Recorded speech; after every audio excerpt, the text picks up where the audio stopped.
দিদি শুনছেন? ফোনটাই কি আপনার বউ নাকি? হৃদ বিরক্ত হয়ে মাথা তুলে তাকাতেই থেমে গেল। কথা যেন গলায় আটকে গেল তার। সাদা সালোয়ার কামিজে দাঁড়িয়ে আছে তৃপ্তি। একদম সাদা মাটা, অথচ অদ্ভুত সুন্দর। খোলা চুল কাঁধ ছুঁয়ে নেমে এসেছে। মুখে হালকা লজ্জার আভা, আর চোখ দুটোতে যেন একরাশ মায়া জমে আছে। হৃদ কিছুক্ষণ এক দৃষ্টিতে তাকিয়ে রইল। তৃপ্তি হাত নাড়িয়ে আবার বলল, এইভাবে চুপ করে আছেন কেন? বলুন কেমন লাগছে আমার জামাটা পরে। হৃদ অন্যদিকে ঘুরে গভীর একটা নিঃশ্বাস নিয়ে কোনো রকম বলল, ভালো লাগছে। আইরিশ ফুলের মতো একদম। তাহলে এটা নিয়ে নি। নিয়ে নাও। এদিকে নদীর পাড়ে বসে থাকা শুভর নাজেহাল অবস্থা। হঠাৎ তার ফোনটা বেজে উঠল। শুভর সেদিকে কোনো ভ্রুক্ষেপ নেই। কে ফোন করেছে সেটা দেখার প্রয়োজন মনে করছে না পর্যন্ত। দুইবার ফোনটা বাজতে বাজতে কেটে গেলেও তিনবারের বেলায় ফোনটা পকেট থেকে বের করলো শুভ। স্ক্রিনে ভেসে উঠছে মায়ের ছবি সহ মা নামটা। শুভ কাপা হাতে ফোন রিসিভ করে কানে ধরলো। ও পাশ থেকে ব্যস্ত গলায় সাইমা বেগম বললেন, কোথায় যাচ্ছিস বাবা? আমার এক বন্ধুর সাথে বাসায় আছি মা, কাল বাড়ি যাব, পরে ফোন করি তোমাকে।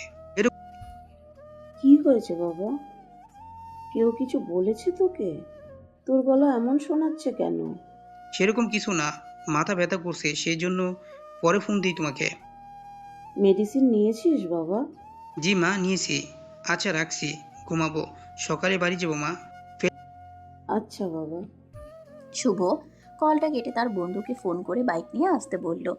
আবারও সে বোতলে চুমুক দিল। বেশ কিছুক্ষণ পর তার বন্ধু রকি এসে শুভর অবস্থা দেখে বাইক রেখে দৌড়ে তার কাছে আসলো। কি হয়েছে তোর? আর এসব কি খাচ্ছিস বেদব? ফেলে সব। রকি শুভর হাতের বোতল এবং সিগারেটের প্যাকেটগুলো নদীতে ফেলে দিল। শুভ কিছুক্ষণ সেদিকে তাকিয়ে চুপ করে রইল। তারপর মাথা তুলে রকির দিকে তাকালো। চোখ দুটো লাল, মুখটা ফ্যাকাশে। ফেললে কেন এগুলো? তুই পাগল হয়ে গেছিস নাকি? এগুলো খেয়ে তুই কি প্রমাণ করতে চাস? তুই দুর্বল সেটা? না সেরকম কিছু না, এগুলো খেয়ে মানসিক শান্তি পাচ্ছি না তাই। এগুলো কোনো মানসিক শান্তি পাওয়ার জিনিস না। নিজেকে শেষ করে দিচ্ছিস তুই। শুভ কোনো প্রতিবাদ করলো না, শুধু নিঃশব্দে তাকিয়ে রইল রকির দিকে। কি হয়েছে বলবি এখন? কিসের জন্য এমন করছিস বল আমায়। শুভ মাথা নিচু করে চুপ করে বসে রইল। সব শেষ রে দোস্ত। মানে? যাকে এত ভালোবাসলাম সে আর আমার নেই, অন্য কারো হয়ে গেছে অনেক আগে। আমি জানতেও পারলাম না এতদিন। কার কথা বলছিস এলি? তাই বলে এসব করবি? মদ খেয়ে সিগারেট খেয়ে সব ঠিক হয়ে যাবে? না কিছু হবে না, কিন্তু একটুর জন্য হলেও ওর ভিতরে আগুনটা থেকে মুক্তি পাবো, ওকে ভুলে থাকতে পারবো। আগুন কমানোর জন্য ওই সব ছাইপাশ খাওয়া লাগে না, সেই মানুষটাকেই লাগে। রকি শুভর মনের অবস্থা সম্পর্কে একটু হলেও ধারণা করতে পারছে, কারণ সে জানে তার বন্ধু কতটা ভালোবাসে ইলিকে, কতটা পাগলামি করে তার জন্য, কলেজ লাইফে কত মেয়ে রিজেক্ট করেছে তার জন্য। শুভ কখনো কোনো মেয়ের সাথে দরকার ছাড়া কথাও বলতে চায়নি। রকি দীর্ঘশ্বাস ফেলে বলল, চল তোকে বাড়ি পৌঁছে দিয়ে আসি। বাড়ি যেতে পারবো না। কেন? মায়ের সামনে গিয়ে দাঁড়াতে পারবো না, এই কথা বলেছি মাকে, বন্ধুর বাসায় আছি বলে। আচ্ছা চল আমার সাথে বাসায় তাহলে। শরীরে কি অবস্থা করেছিস দেখেছিস একবার? ইচ্ছে করছে না কোথাও যেতে। মান না খেলে তাড়াতাড়ি উঠে পড়। রকি ধরে তুলল শুভকে। শুভর হাত পা অস্বাভাবিকভাবে কাঁপছে। রকি বুঝতে পারলো শুভর জ্বর চলে এসেছে, শরীরের তাপমাত্রা অনেক বেশি মনে হচ্ছে। রকি আর দেরি না করে বাইক স্টার্ট দিল। হৃদ তৃপ্তি শপিং শেষ করে রাত 8টার দিকে বাড়ি আসলো। সালমা খান, সাইমা বেগম, আমজাদ খান এবং ইকবাল খান, এলি ড্রয়িং রুমে বসে গল্প করছে। গল্প করছে বললে ভুল হবে, হৃদ তৃপ্তির জন্য অপেক্ষা করছে একসাথে খাওয়ার জন্য। তৃপ্তি গাড়ি থেকে নেমে দৌড়ে সবার সামনে গিয়ে দাঁড়ালো। মুখে বিশ্বজয়ের হাসি দিয়ে সবাইকে উদ্দেশ্য করে বলল, দেখো আম্মু কত কিছু এনেছি তোমাদের সবার জন্য। দেখো তোমাদের পছন্দ হয় কিনা। তোমাদের ছাড়া শপিং করে মজা আছে বলো? এরপর থেকে সবাই একসাথে গিয়ে শপিং করব, কেমন? একা গিয়ে আমার জীবন অর্ধেক শেষ করেছে, এখন আবার সবাইকে নিয়ে যাওয়ার ধান্দা করছে বেয়াদব একটা। তাকে 5 ঘন্টার বেশি সময় ধরে ঘুরে নিয়ে বেরিয়েছে, আর এখন কিনা বলছে শপিং করে মজা হয়নি। তৃপ্তিকে যদি এখন দুটো থাপ্পড় মারতে পারতো তাহলে হয়তো হৃদ একটু শান্তি পেত। হৃদ আর কোনো দিকে না তাকিয়ে নিজের রুমে চলে গেল। তৃপ্তি সবাইকে জিনিস দিয়ে জিজ্ঞাসা করলো, পছন্দ হয়েছে সবার? তোমাদের ছেলের অর্ধেক টাকা শেষ করে এসেছি। আরে পেতনি, আমার ফ্যামিলির সবাই বসে খেলেও হৃদ ভাইয়ার অর্ধেক টাকাও শেষ করতে পারবি না, বুঝলি? আমাকে দিতে বলিস টাকাগুলো, 1 মাসে শেষ করে দিব, বুঝলি? আরে থাম তোরা, তৃষ্ণার মা তোকে আমাদের জন্য নিয়ে আসতে কে বলেছে এসব? বারে, আমি কি আমার বাবা মাকে ছাড়া কিছু কিনতে পারি বলো? তোমরা ছাড়া আমার কে আছে আর? আচ্ছা আম্মু, শুভ ভাইয়া কই? তাকে দেখছি না কেন? ও শুভ ওর বন্ধুর বাসায় আছে। তৃষ্ণি কাল বাসায় আসবে। আচ্ছা, তাহলে কাল উনি আসলে ওনাকে দিয়ে দিব। চলো সবাই খেয়ে নাও, রাতে হয়েছে অনেক। তৃষ্ণি যা, হৃদকে ডেকে নিয়ে আয়। পেট ফুল লোড আম্মু, খাওয়ার জন্য একটু ফাঁকা নেই। আমি কিছু শুনতে চাই না, ফ্রেশ হয়ে নিচে আয় দুইজন, আমি খাবার বাড়ছি। ক্রিসপি মুখ ভোতা করে নিজের জিনিসগুলো নিয়ে রুমে আসলো। সেই একই সময়ে হৃদ গোসল করে ওয়াশরুম থেকে বের হলো। শরীরে এখনো পানি। সদ্য গোসল করে গায়ে কালো টি শার্ট জড়িত হৃদকে দেখে ক্রিসপি বিড়বিড় করে বলল, মাশাআল্লাহ। কি বিড়বিড় করছো আমাকে দেখে? ওই কিছু না তো, আপনাকে খেতে ডাকছে আম্মু। তুমিও খাবে নাকি আবার? কেন, আমার কি খাওয়া বারণ আছে আজকে? তা কেন থাকবে? 5 ঘন্টায় যা খেয়েছো মনে হয় না এখন 5 দিন খাওয়া লাগবে বলে। এভাবে অপমান করতে পারলেন আমায়? না না, অপমান কই করলাম, যেটা সত্যি সেটাই বললাম। আর আম্মুকে গিয়ে বলো খাবো না রাতে। আপনি গিয়ে বলেন পারলে, আমি পারবো না। কথাটা বলে ক্রিসপি 1 সেকেন্ডও দাঁড়ালো না। শপিং ব্যাগগুলো রেখে চলে গিয়েছে এলির কাছে। হৃদ ক্রিসপি যাওয়ার দিকে তাকিয়ে বলল, আজ তো বেয়াদব একটা। শুভ রকির বিছানায় শুয়ে আছে গায়ে 103 ডিগ্রি জ্বর নিয়ে। রকি ডক্টর নিয়ে এসেছিল, মেডিসিন দিয়ে গেছে, তবুও কমছে না। রকির মা মাথার কাছে বসে জ্বর পট্টি দিচ্ছেন অনেকক্ষণ থেকে। কিছুটা দূরে রকির বোন রাফিয়া দাঁড়িয়ে আছে, মায়াভরা দৃষ্টি নিয়ে শুভর দিকে। রকি ওর বোন রাফিয়াকে বলল, বনো যা তো শুভর জন্য কিছু বানিয়ে নিয়ে আয়, দুপুর থেকে কিছু না খেয়ে আছে। রকির কথাটি বলতে দেরি হলেও রাফিয়ার যেতে দেরি হলো না, দৌড়ে রান্নাঘরে চলে গেল। বেশ কিছুক্ষণ পর হাতে খাবারের প্লেট নিয়ে এসে দাঁড়ালো। রাফিয়া শুনেছে জ্বরের শরীর বেশি ঝাল জিনিস খেতে ইচ্ছা করে, তাই সে বেশি ঝাল দিয়ে গরুর মাংস দিয়ে ভাত নিয়ে এসেছে। নাও ভাইয়া। আম্মুকে দে, আম্মু খাইয়ে দিবে। না বাবা, রাফিয়া খাইয়ে দেখো, ও তো শুভর বোনের মতো, তাই না? আমি গিয়ে দেখি তোর বাবা কি করে। রাফিয়া খাইয়ে দিবে শুনে শুভ বুঝে আসা চোখে উঠে বসতে গিয়ে বলল, আমি নিজে খেয়ে নিতে পারবো। চুপ কর তুই, নিজের অবস্থা দেখেছিস একবার? আমার বোন কি তুই বোন ভাবতে পারবি না বল? ও খাইয়ে দিলে তোর কোনো সমস্যা কি? সেরকম কিছু না। সেই রকম কিছুই না কি? হ্যাঁ, রাফিয়া যাক, খাবারটা খাইয়ে দে ওকে। রকি কথাটা বলে শুভর পাশে গিয়ে ওকে ঠিকভাবে বসিয়ে দিয়ে পাশে বসলো। রাফিয়াও খুশি হয়ে খাবার খাওয়াতে লাগলো। শুভর ইচ্ছা না থাকা সত্ত্বেও অন্য মেয়ের হাতে খাবার খাচ্ছে। ড্রয়িং রুমে সকালের খাবার খেয়ে বসে আছে ক্রিসপি, এলি, সালমা খান এবং সাইমা বেগম। আমজাদ খান, ইকবাল খান অফিসে গেছেন জরুরি কাজে। হৃদ বারান্দায় দাঁড়িয়ে শুভকে কল করলো। ওপাশ থেকে শুভর দুর্বল গলা শুনতে পেল। বলো। কোথায় আছিস তুই? রকিদের বাসায়। তোর গলা এমন শুনতে লাগছে কেন? কি হয়েছে? শুভ ফোন মিউট করে গলা পরিষ্কার করে বলল, কিছু না ভাইয়া, এমনি একটু ঠান্ডা লেগেছে। 20 মিনিটের মধ্যে তোকে আমার সামনে দেখতে চাই শুভ। ভাইয়া। একটাও কথা না, টাইম 20 মিনিট রাখলাম। এলি কাল হৃদয়ের সাথে দেখা করে এসে থেকে একবারের জন্য আর খোঁজ নেয়নি। মনে পড়তেই ক্রিসপিকে বলল, তুই বস, হ্যাঁ আমি রুম থেকে আসছি। কেন? দরকার আছে, একটু 5 মিনিটের মধ্যে আসছি। আচ্ছা। এলি দৌড়ে রুমে গিয়ে ফোন লাগালো হৃদয়কে। কিছুক্ষণ পর ওপাশ থেকে হৃদয়ের কণ্ঠ ভেসে আসলো, মহারানী 17 ঘন্টা পর মনে পড়লো তাহলে আমাকে? গ্রামে গেলে তো আর খোঁজ নিবা না মনে হচ্ছে আমার। সেই রকম কিছু না, সরি। কিসের সরি? হ্যাঁ, রাতে ফোন করনি কেন? মনে ছিল না সত্যি, আর খেয়ে ঘুমিয়ে গিয়েছিলাম। ভালোবাসলে তো মনে থাকবে আমাকে, তাই না? যাও, ভালোবাসি না, তাহলে রাখলাম। এই ফোন কাটবি না একদম। বলো। এলি মুচকি হেসে কথা বলতে লাগলো। এদিকে শুভ হৃদের সামনে অপরাধীর মতো দাঁড়িয়ে আছে। হৃদ শুভকে থাপ্পড় মেরে বলল, বল কি এমন হয়েছে যে ছাইপাশ গিলেছিস তুই? বল কেন আমাকে অন্যজনের মুখ থেকে শুনতে হচ্ছে যে আপনার ভাই মাতাল হয়ে পড়েছিল? সেটা বল, উত্তর দে জানোয়ার। শুভ জ্বরের শরীরে হৃদের থাপ্পড়টা ঠিকমতো হজম করতে পারল না। পড়ে যেতে গিয়েও দেওয়ালে হাত দিয়ে নিজেকে আটকিয়ে নিল। বহু কষ্টে বলল, তোমার বোনের সাথে আমার বিয়ে দিয়ে দাও, তাহলে আর এসব খাবো না। নিজেকে প্রতিষ্ঠিত কর আগে, ওর যোগ্য পাত্র হয়ে দেখা। আমি নিজে দাঁড়িয়ে তোদের বিয়ে দিব, কথা দিলাম। বিশ্বাস করি না আমি। পরে ঠিকই নিজে বোনের মুখে দিয়ে তাকিয়ে আমার কথা বলে যাবে, জানি আমি। কি বলতে চাইছিস তুই? তুমি এক কাজ করো, ওর সাথে আমার এঙ্গেজমেন্ট করিয়ে দাও, এঙ্গেজমেন্ট করিয়ে রাখো। যখন যোগ্যপাত্র মনে হবে তখন আমার হাতে তুলে দিও তোমার বোনকে। তাহলে তো আমার আর কোনো ভয় থাকবে না ওকে হারানোর।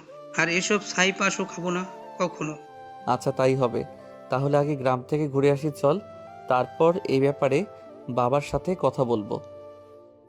আর যদি তুই নিজেকে প্রতিষ্ঠিত করতে না পারিস তাহলে চিরজীবনের মতো আমার বোনকে হারাবি, মনে রাখিস। শুভ দুর্বল শরীর নিয়ে হেসে উঠল। বুকের মাঝে শান্তি পাচ্ছে মনে হয় একটু ছেলেটা। হৃদ রুমে এসে দেখলো তৃষ্পি দুটো লাগেজ লোড করছে। হৃদ জিজ্ঞাসা করলো, এতগুলো জিনিস কি করবে? বারে অনেকদিন পর যাচ্ছি, 10 দিন না থেকে চলে আসবো নাকি? এই যে ম্যাডাম, জাস্ট দুদিনের জন্য যাচ্ছি আমরা, মাস কাটানোর জন্য না। বললেই হলো নাকি আমি 10 দিন থেকেই আসবো? আমার কি কোনো কাজ নেই? আর যে গ্রামে পড়ে থাকবো তোমার জন্য? থাকতে হবে না, আমাকে রেখে আসবেন। হৃদ কি বলবে বুঝতে পারছে না। এই মেয়ে তাকে অভ্যাসে পরিণত করে এখন কিনা বলছে তাকে রেখে আসতে। এই মেয়ে কি জানে তাকে ছাড়া হৃদের ঘুম আসে না এখন? তা জানবে কিভাবে? হৃদ জানতে দিয়েছে কখনো নাকি? হৃদ গম্ভীর মুখে বলল, পারবো না রেখে আসতে কাউকে। আমার সাথে গেলে আমার সাথে বাড়ি আসতে হবে তাকে। আমিও পারবো না তাহলে আপনার সাথে যেতে, বাবাকে রেখে আসতে বলবো। যাও বলো গা। বেলা 2:45। তৃষ্পি, এলিয়ার শুভ রেডি হয়ে গাড়িতে গিয়ে বসলো। হৃদ আগেই ড্রাইভিং সিটে বসেছিল। মুখে স্বাভাবিক ভাব থাকলেও চোখে ছিল অদৃশ্য এক গম্ভীরতা।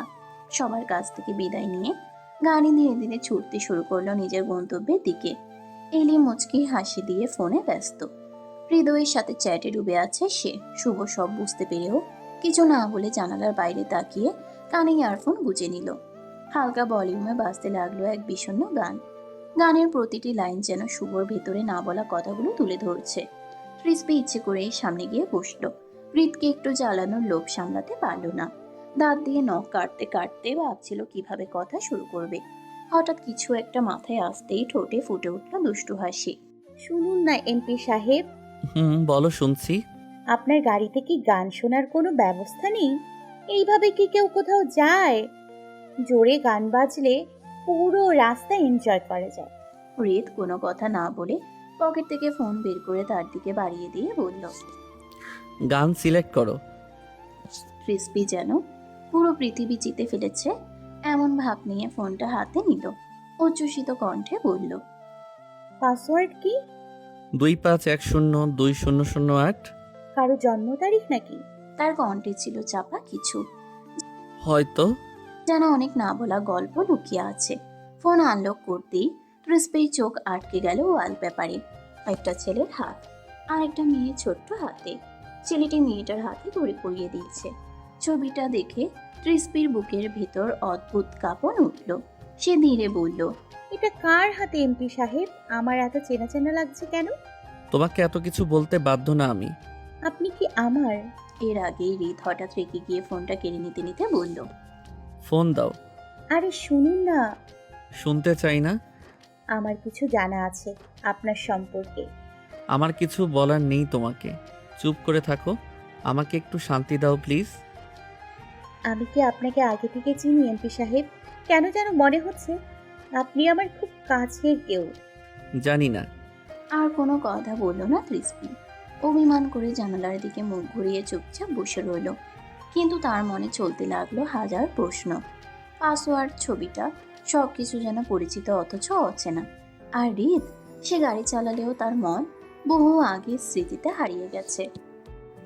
এক সময় হৃদের আব্বু আর তৃষ্পির আব্বু ছিল খুব ভালো বন্ধু। দুই পরিবারে যেন এক সুতোয় বাঁধা ছিল।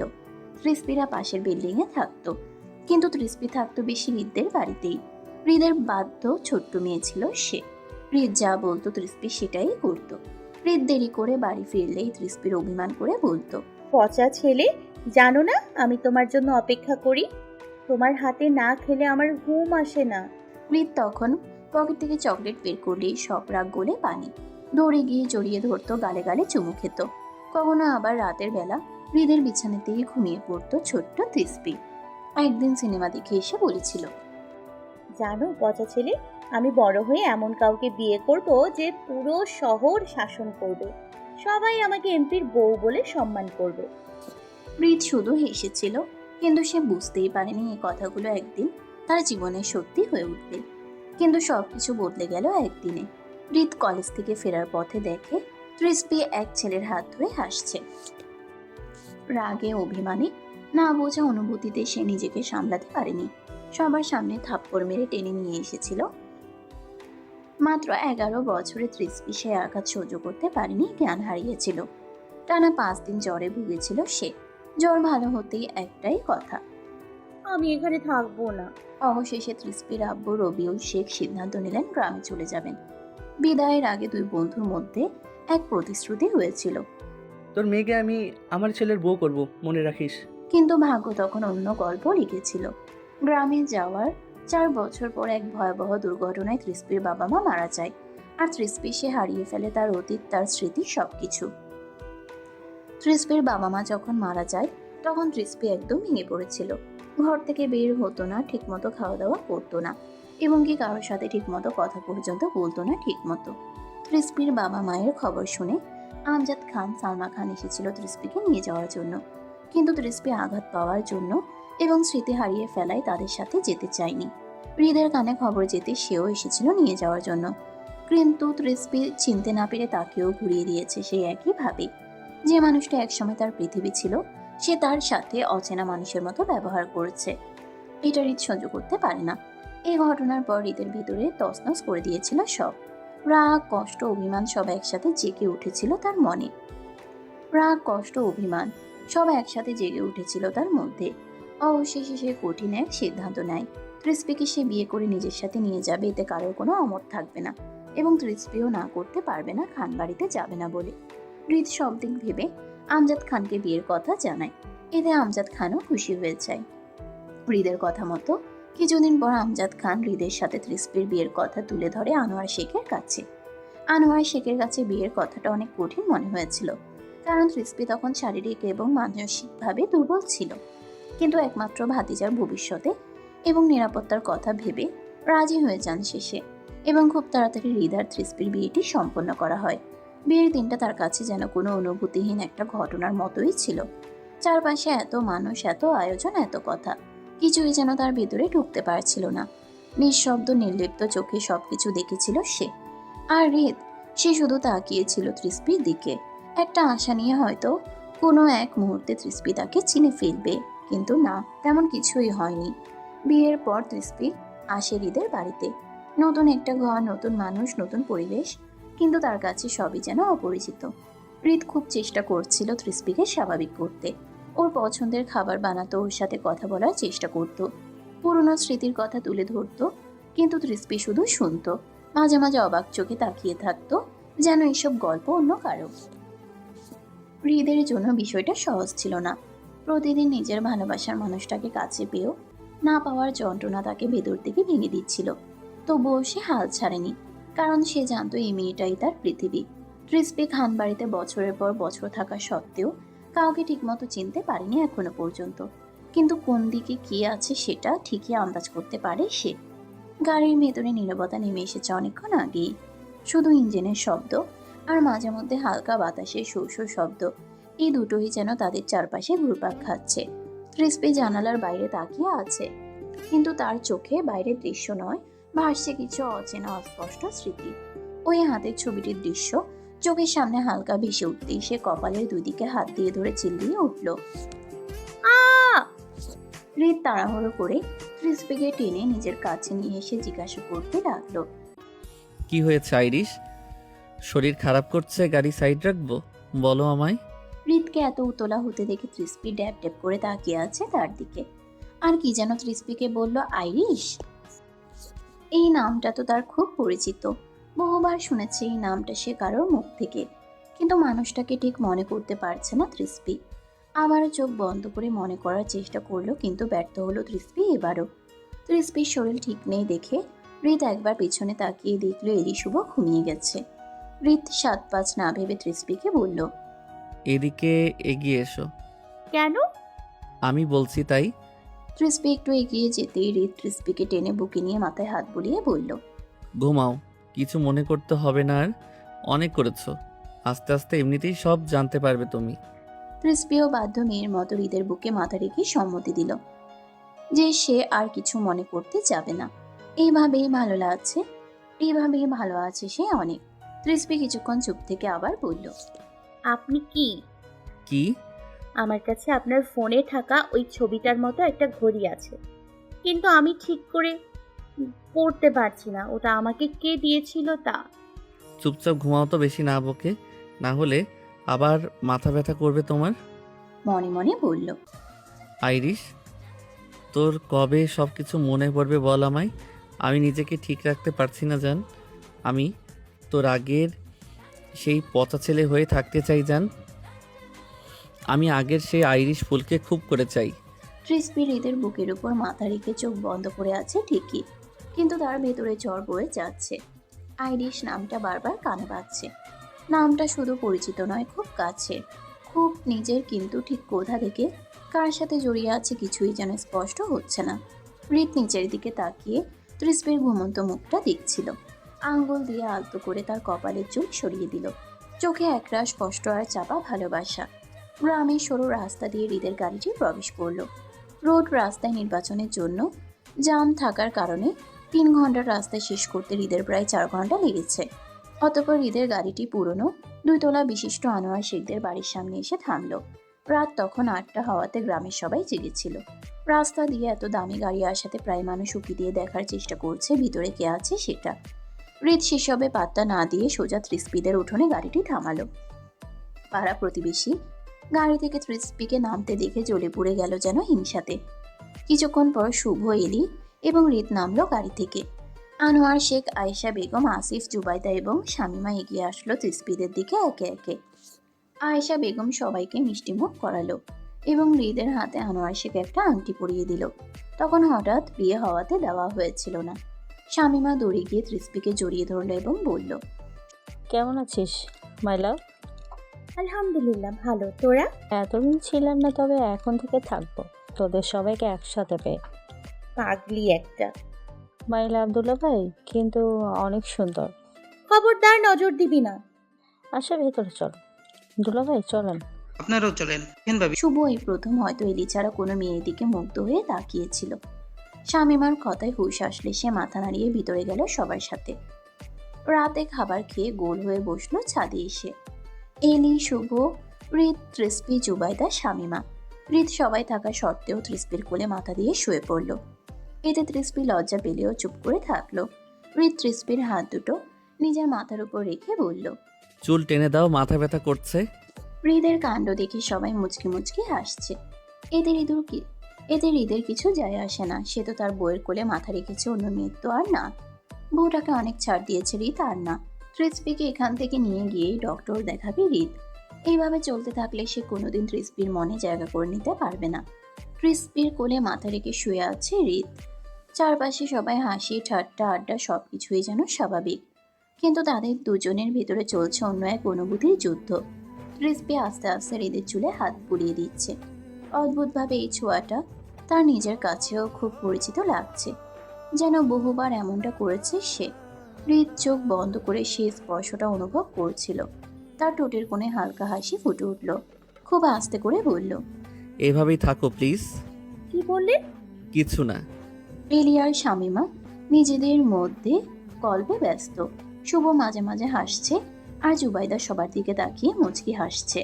হঠাৎ শামিমা দুষ্টু হেসে বলল, দুলা ভাই আপনি তো একদম সিনেমার হিরোর মতো দেখতে, কিন্তু তোমার আপু কি তাহলে হিরোইন? সবাই হেসে উঠল। তৃষ্পি লজ্জায় মাথা নিচু করে ফেলল। শামিমা আবার বলল, হিরণ বলেই তো সবার সামনে এইভাবে শুয়ে আছেন আপুর কোলে। চুপ করবি তুই? সিন্ধুলা ভাই কিছু বললেই শুধু বকা দেয় আপনার বউ। আহ, বউ আমার একমাত্র শালিকাকে বকা দাও কেন? ও আমার জাত শত্রু, তাই আমি ওকে বকা দেই। আর কিছু? আপনি চুপ থাকেন, না হলে আপনার চুলগুলো একটাও থাকবে না। রিত নিরুপায় হয়ে তৃষ্পির দিকে তাকালো। অলরেডি বউ তার চুলগুলো নিয়ে যুদ্ধ শুরু করে দিয়েছে। এখন যদি কিছু বলতে যায় তাহলে হয়তো সত্যি সত্যি চুল টেনে ছিঁড়ে ফেলবে মনে হয়। তার চাইতে বেশি আরাম করে বউয়ের কোলে শুয়ে আছে সেটাই অনেক। শুভর আজ কি হয়েছে কে জানে, ছেলেটা চুপচাপ শামিমার দুষ্টুমিগুলো মুগ্ধ হয়ে দেখছে, কিছুতেই চোখ ফেরাতে পারছে না মনে হচ্ছে। এলির কথা মাথায় আনতে চাইলেও যেন আসছে না কোনো মতে। কি একটা অবস্থা। শুভ একটু পরপর মাথা ঝাঁকানি দিচ্ছে, শামিমার কথা মাথা থেকে বের করতে চাইছে, কিন্তু কিছুতেই কিছু হচ্ছে না। শামিমা একটু পর চিল্লিয়ে উঠে বলল, চল আমরা লুডো খেলি। জুবাইদা আপু খেলতে পারে না, তাই এলি আপু আর আসিফ ভাইয়া একদিকে, আমি শুভ ভাইয়া একদিকে, আর দুলা ভাই তৃষ্পি একদিকে। যেই দল হারবে সেই দলকে এই রাতে ফুচকা খাওয়াতে হবে যেভাবে হোক। কোথায় পাবে না পাবে সেটা তাদের ব্যাপার। রিত রিসপির কোল থেকে উঠতে উঠতে বলল, শুরু করো শালিকা, আমরাই জিতবো আজকে, তাই না গো বউ? তা না হলে মান সম্মান থাকবে না হেরে গেলে শ্বশুরবাড়ি এসে। হৃদের মুখে বউ ডাক শুনে শরীর কেঁপে উঠল তৃষ্টির। বেশ লজ্জাও পেল বটে। মনে হচ্ছে হৃদ উঠে পড়ে লেগেছে আজ তাকে সবার সামনে হেনস্থা করতে। করবে নাই বা কেন? আর কত ছাড় দেবে বউকে সে? এইভাবে চলতে থাকলে তো হৃদের বাবা ডাক শোনার স্বপ্নই থেকে যাবে। শামিমা একটু ভাব নিয়ে বলল, আচ্ছা দেখা যাক কে জিতে। শুভ ভাইয়া ভালোভাবে খেলবেন কিন্তু। তাদের খেলা শুরু হলো। হৃদ অনেক আগে থেকেই গেমস খেলতে পছন্দ করে, সেটা যে কোনো গেমস হোক না কেন। লুডো জিনিসটাও সে খুব ভালো খেলতে পারে। তাই তো শামিমা বলাতে খুব সহজেই রাজি হয়ে গিয়েছে। 6 জন খেলাতে একটু অসুবিধা হচ্ছে, তবুও সেটা মানিয়ে নিচ্ছে হৃদ। শামিমা কিভাবে খেললে ভালো হবে সেটা বলার জন্য শুভর গা ঘেঁষে বসে এটা ওটা বলে যাচ্ছে। শুভর শরীর শিরশির করছে, মনে হচ্ছে শামিমার এভাবে গায়ে পড়ার জন্য। শুভ হাত দিয়ে ওকে সরিয়ে দিলেও সে বারবার একই কাজ করছে। শুভ ব্যর্থ হয়ে ছেড়ে দিল শামিমাকে। খেলা জমে উঠেছে একেবারে। সবাই যেন নিজের জয়ের জন্য মরিয়া। শুভর পাশে বসে থাকা শামিমা এক এক সময় এমনভাবে কথা বলছে আর হাসছে যে শুভর মাথা পুরো ঘুরে যাচ্ছে। সে যতই নিজেকে সামলাতে চাইছে ততই যেন শামিমার দিকেই টান অনুভব করছে। হঠাৎ করেই শামিমা খুশিতে লাফিয়ে উঠল। ইয়েস, 6 করেছে। দেখছেন শুভ ভাইয়া, আমি না বলেছিলাম আজ আমরা জিতবো? বলতে বলতেই আনন্দে শুভর হাতটা চেপে ধরল সে। শুভ এক মুহূর্তের জন্য থমকে গেল। তার বুকের ভেতরটা কেমন অদ্ভুতভাবে কেঁপে উঠল। ধীরে ধীরে সে নিজের হাতটা সরিয়ে নিলেও চোখ দুটো সরাতে পারল না শামিমার মুখ থেকে। তৃষ্পি হৃদের দিকে তাকিয়ে একটু ভ্রু কুঁচকে বলল, এই যে খেলবেন ঠিকভাবে আপনি, নাকি শ্বশুর বাড়ি এসে হারার শখ জেগেছে? একটু সিরিয়াস হন তো। আরে বউ, খেলাতেই তো হারের মজা, তুমি বুঝবা না। চুপ, বেশি কথা বললেই কিন্তু। তৃষ্পি দাঁত কিরমির করে বলতেই হৃদ সাথে সাথে চুপ মেরে গেল। এদিকে এলিয়া আর আসিফা কম যায় না, ওরাও নিজের মতো চাল চালছে। কিন্তু সবচেয়ে বেশি টেনশন যেন হৃদ আর তৃষ্পির। শেষ মুহূর্তে এসে খেলা একেবারে টান টান উত্তেজনায় পৌঁছে গেছে।